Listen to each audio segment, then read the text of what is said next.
Então existem coisas, leis, né, que foram substituídas, certo? Foram substituídas. Seguindo.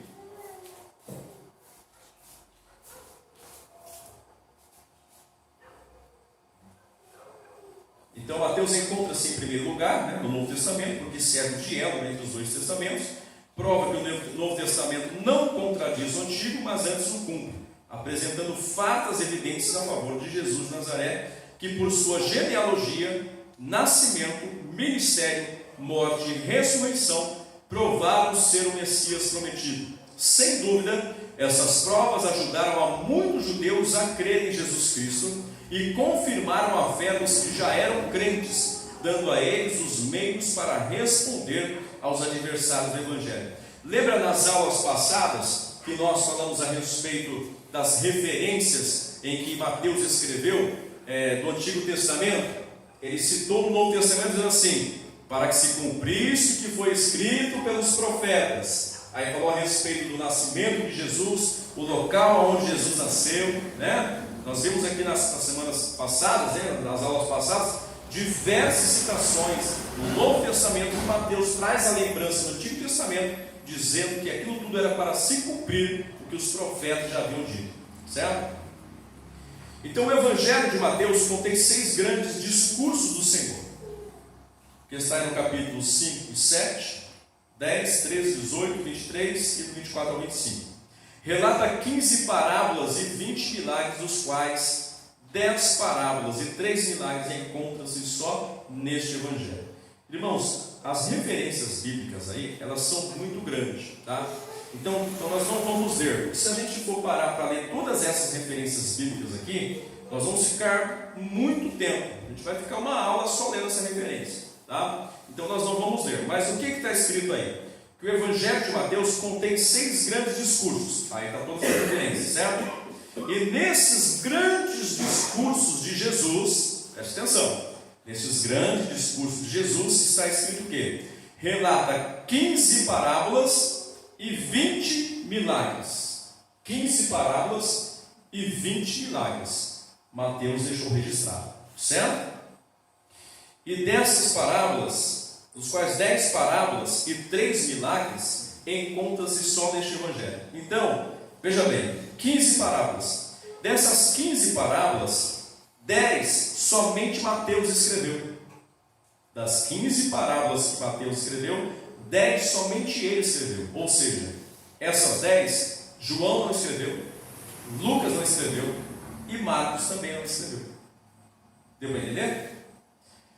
E 3 milagres também encontram-se só neste Evangelho. Então veja bem, foram 20 milagres. Dos 20 milagres que Mateus escreveu, 3 apenas ele escreveu.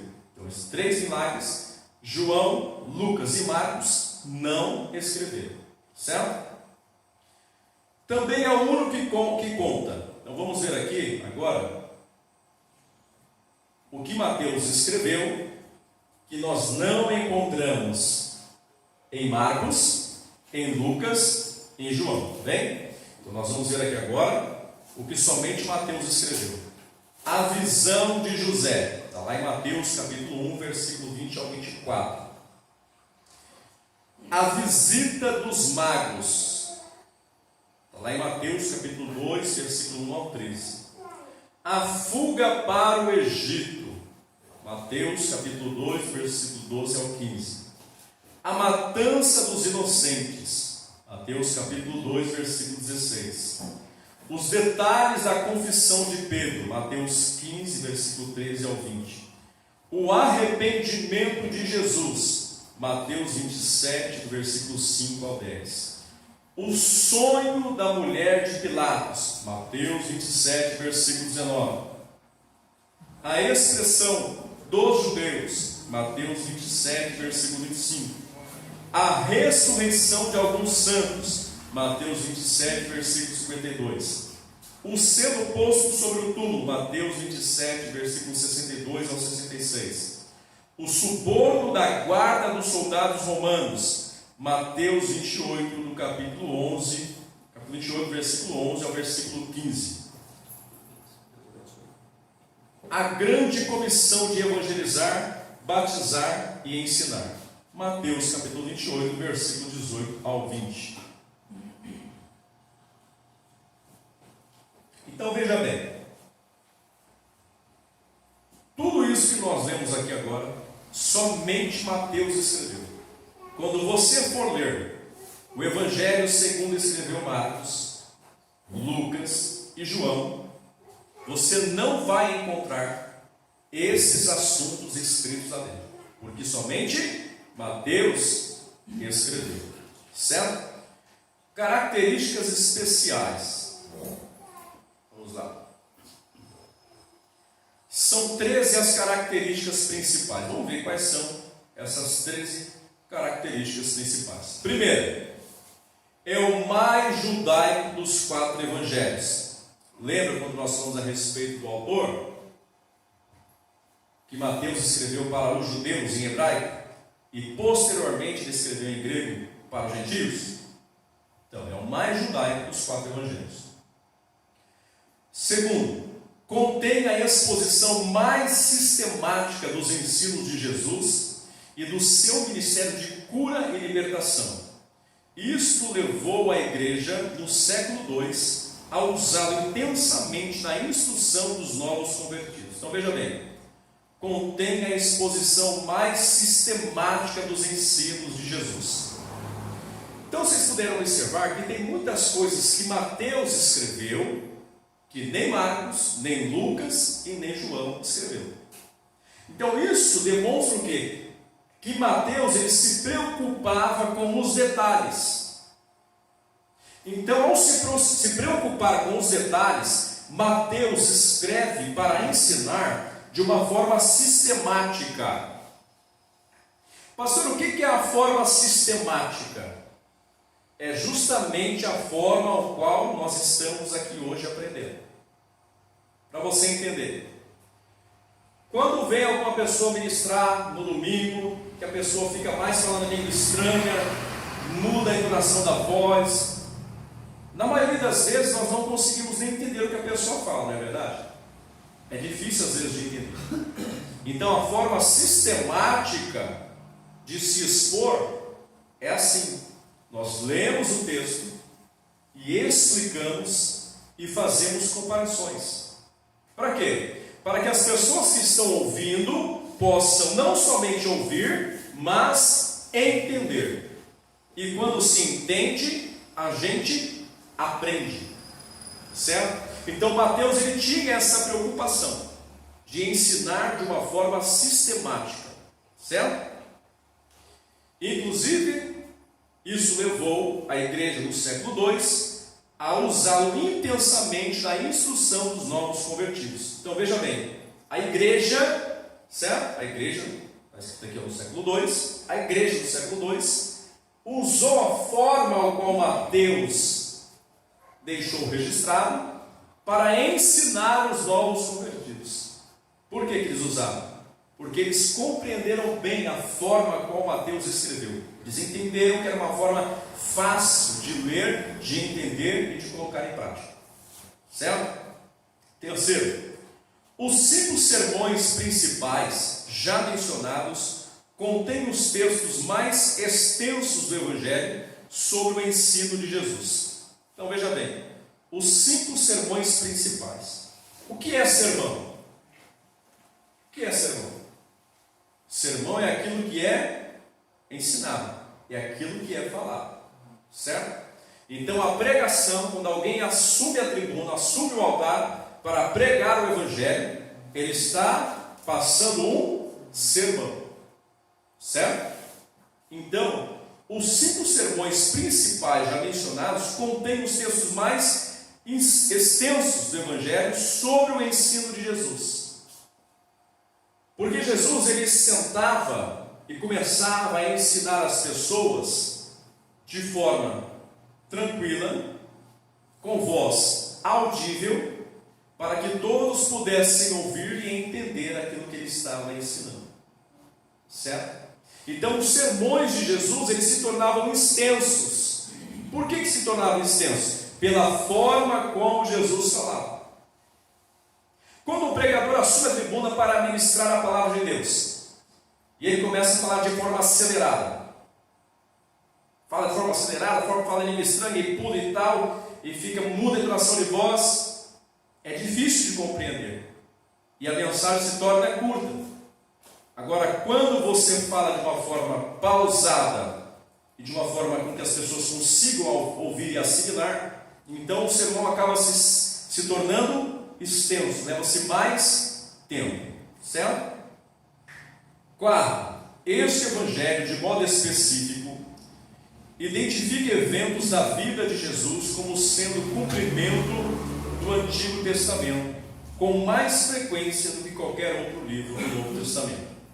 5. Menciona o reino dos céus, reino de Deus, 2 vezes mais do que qualquer outro evangelho. Então Mateus, ele menciona essa expressão 2 vezes mais do que Marcos, Lucas e João. 6. Mateus destaca 3 pontos aí principais que Mateus destaca. Quais são? Os primeiros padrões de retidão do reino de Deus. Vamos ler um pouco isso daí? Mateus 5.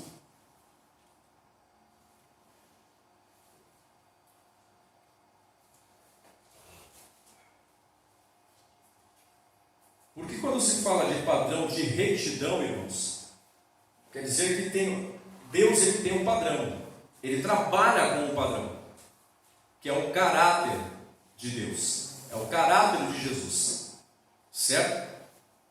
E o Senhor quer que o caráter do homem se torne semelhante ao caráter de Jesus, certo?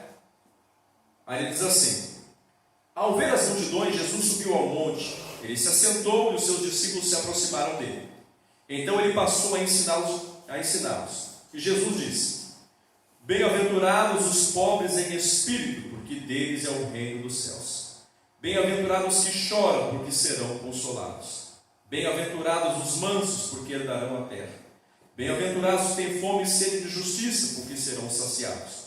Bem-aventurados os misericordiosos, porque alcançarão misericórdia. Então veja bem, Jesus usou a expressão bem-aventurados. Eu te pergunto, o que significa bem-aventurado? O que significa, né? Bem-aventurado?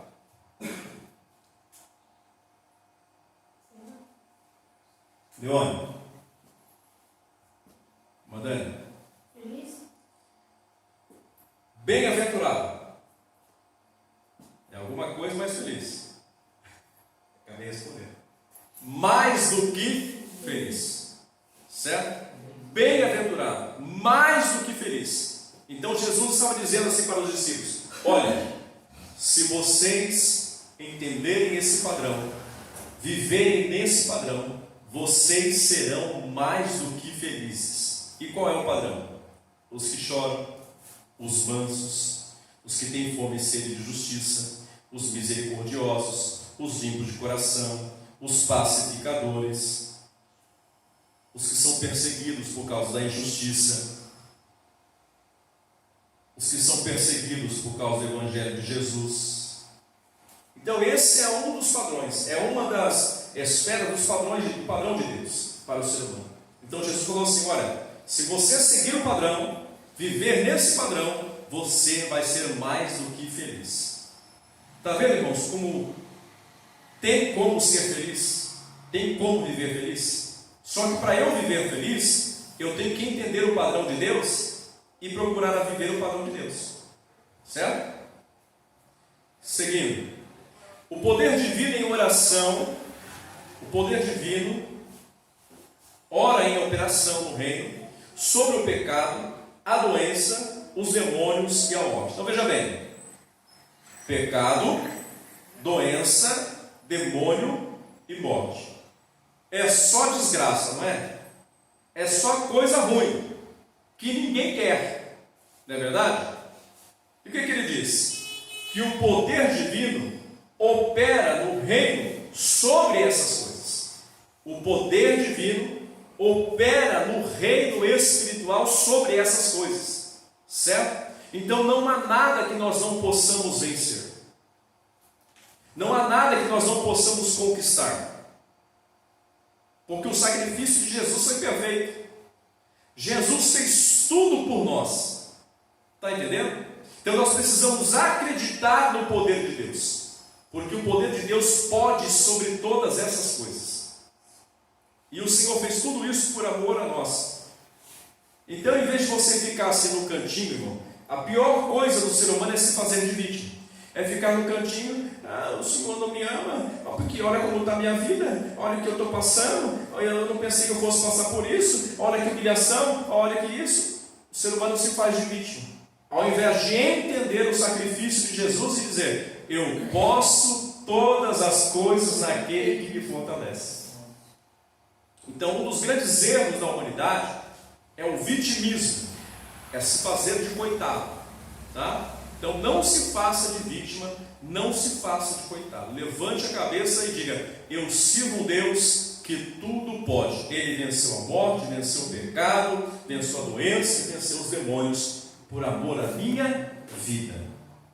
Outro, o triunfo futuro do reino, na vitória final de Cristo no fim dos tempos. Ou seja, quando terminar a grande tribulação, Jesus Cristo pisará no Monte das Oliveiras e irá julgar as nações. Naquele momento, tudo estará terminado. Amém?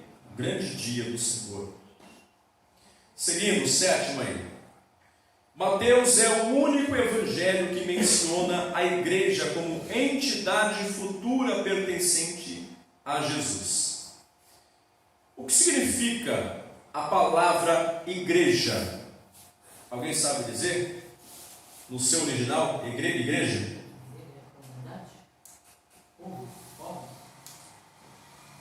Comunidade é a forma como nós vivemos, né? Agora, no original, o termo original, igreja, vem do latim. O termo do latim, eclésia. Igreja, eclésia. E qual é o significado do termo eclésia?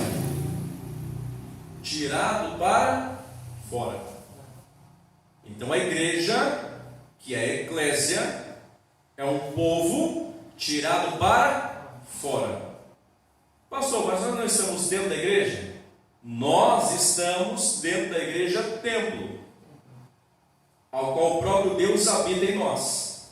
Como Deus não compactua com o pecado, e o pecado está no mundo, no sistema, o Senhor nos tirou, certo? Então a igreja ela foi retirada do sistema humano e foi incluída no sistema divino.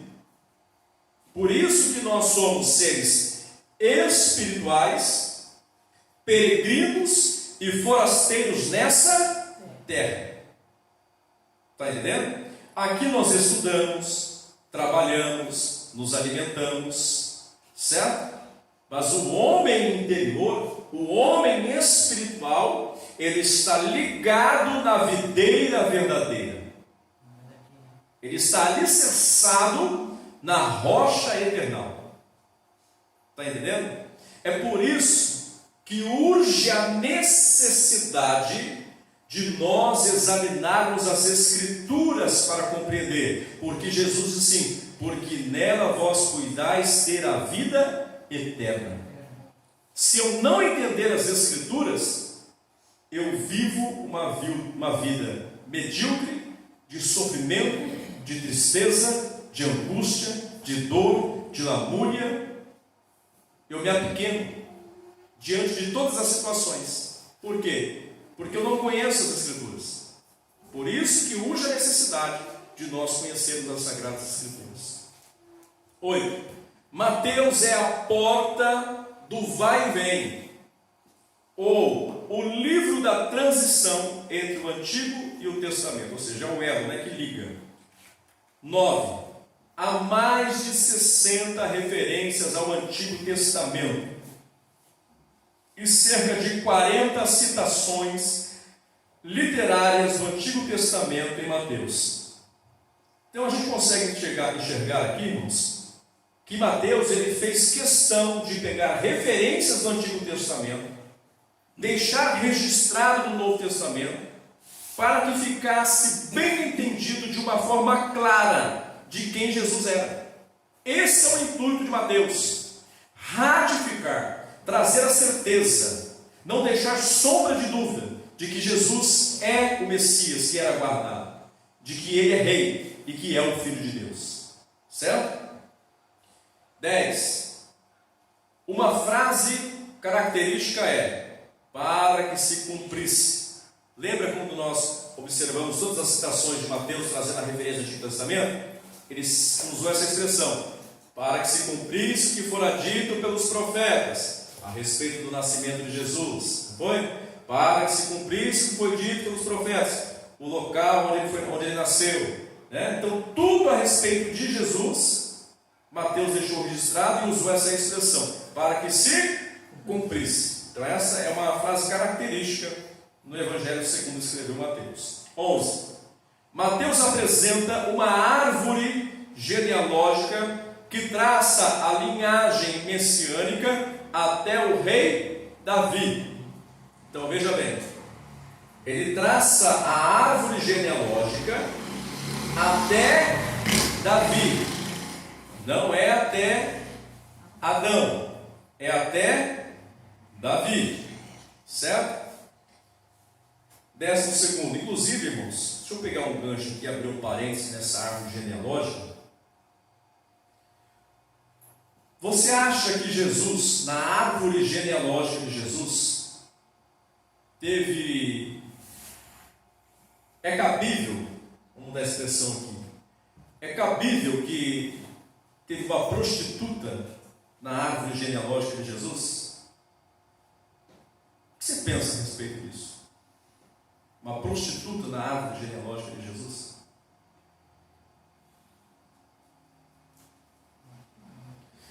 Vocês se recordam das duas filhas de Ló? Se deitaram com o pai, cometeram incesto. Quais foram os nomes que foram dados para essas crianças? Alguém sabe me dizer? Alguém se recorda? Amon e Moabe. Então os moabitas e os amonitas, eles eram fruto do incesto. O pai que se deitou com as filhas.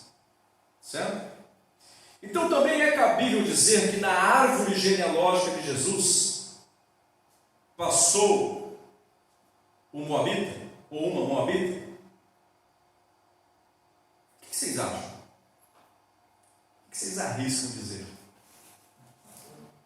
A gente fica pensativo e a gente não aceita, não é verdade? Espera aí. Se o camarada cometeu incesto e nasceu uma criança no incesto, que é contra os princípios de Deus, jamais poderia passar pela árvore genealógica de Jesus um moabita. Jesus é santo, Deus é santo, jamais poderia passar uma prostituta pela árvore genealógica de Jesus. A gente não pensa assim, irmãos? Como homens naturais, nós pensamos assim, né? É por isso que nós devemos examinar as Escrituras. Porque quando a gente examina a Escritura, nós adquirimos o quê? O conhecimento. Aí eu vou te trazer aqui duas passagens bíblicas para você entender isso que eu estou falando aqui. Eu abri uma brecha, tá, irmão? Não tem nada a ver com o livro aqui. É mais um livro de conhecimento, para você entender a história. Certo? Então veja bem. Num determinado período da história, houve fome na terra. Certo? E uma mulher chamada Ruth, junto com a sua sogra e a sua concunhada, foram para uma terra onde elas ouviram dizer que tinha alimento. Porque o sogro dela morreu, o marido dela morreu e o cunhado dela morreu. Então ela, com a sua concunhada e a sua sogra, foram para a terra onde havia alimento. E quando ela chega lá, ela vai trabalhar no campo e começa a pegar as espigas que caíram no chão. Aí tinha um homem na terra chamado Boaz, que ele era um remidor, certo? E o sogro dessa mulher, ele era judeu, e o seu filho também, mas Ruth não era. Ruth era uma moabita. Ela era das terras de Moabe, que é um dos filhos de Ló, do incesto. E quando Ruth se casa com Boaz, eles têm um filho. E qual é o nome do filho de Boaz com Ruth? Alguém sabe dizer? Jessé. Depois Jessé também tem um filho. Vários filhos, na verdade, né? Só que esse filho de Jessé ficou muito conhecido. Ele matou um leão.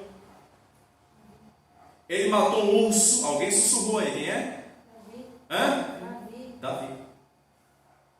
Então Ruth, a moabita, era avó de Davi. E Mateus narra a árvore genealógica de Jesus até Davi. Agora vamos voltar um pouco mais no tempo. Vamos voltar um pouco mais às gerações. Houve um tempo na história que havia uma cidade chamada Jericó. E essa cidade chamada Jericó, havia uma muralha em volta dela. E diz o texto que essa muralha era muito alta e os seus muros eram largos. A largura do muro podia passar 2 carros aparelhados um ao lado do outro. Então deveria ter aproximadamente, no mínimo, uns 4 metros de largura. Quase a largura desse salão aqui. A largura do muro de Jericó. Carroça. É. Carro de boi, carro de cavalo.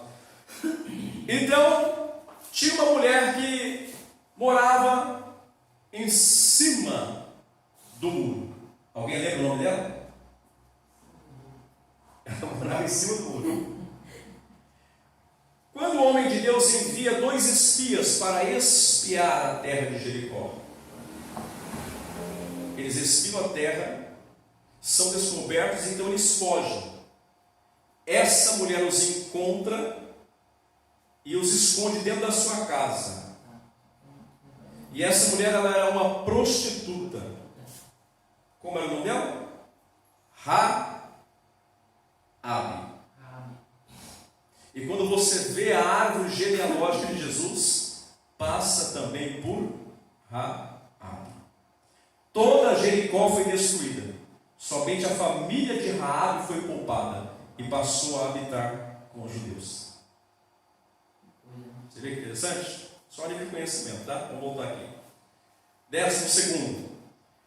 2 dos mais importantes discursos de Jesus são encontrados aqui: o Sermão da Montanha e o Discurso do Monte das Oliveiras. Estes são os 2 mais importantes de Jesus, sermões importantes de Jesus. Por quê? Porque fala a respeito do padrão de Deus. O padrão de Deus para a nossa vida, aquilo que o Senhor quer que nós venhamos viver. É por isso que eu falo, irmãos, para viver de acordo com a vontade de Deus, eu preciso conhecer as Escrituras. É por isso que eu preciso ler. Quer ver uma coisa só? Quantos capítulos tem o Evangelho segundo escreveu Mateus? 28. Se eu dividir por 7 dias, dá quantos capítulos por dia? Se eu dividir 28 capítulos por 7 dias, quantos capítulos dá por dia? 4. Leone, você acha que é possível?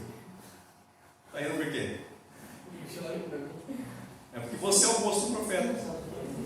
Você acha que é possível ler o Evangelho de Mateus, segundo escreveu Mateus, 4 capítulos por dia, durante 7 dias, para dar os 28? Você acha que dá para ler? Mateus em 7 dias? Quem topa o desafio de ler? Em 7 dias, 4 capítulos por dia. Então nós vamos imitar aqui um trabalho que foi feito lá na sede. Lá na sede foi feito um trabalho chamado Talita 116. E aqui o trabalho vai ser Leone 7. Tá? Leone 7. Ele concordou, ele disse que dá, então nós vamos ver em 7 dias. Eu vou fazer um banner ali, tá? E vou colocar a leitura de amanhã. Então nós vamos ver em 7 dias. Então o trabalho vai ser Leone 7. Nós vamos ler Mateus. Amém? Isso, 4 capítulos por dia. Aí na próxima quarta já vai ter terminado. Já vai ter terminado. Aí vocês vão entender que tudo que a gente tem aprendido durante a semana aqui, quando você ler, você vai entender melhor, vai assimilar melhor. 13º aí. Um quadro incomum dos acontecimentos da era presente é visto profeticamente no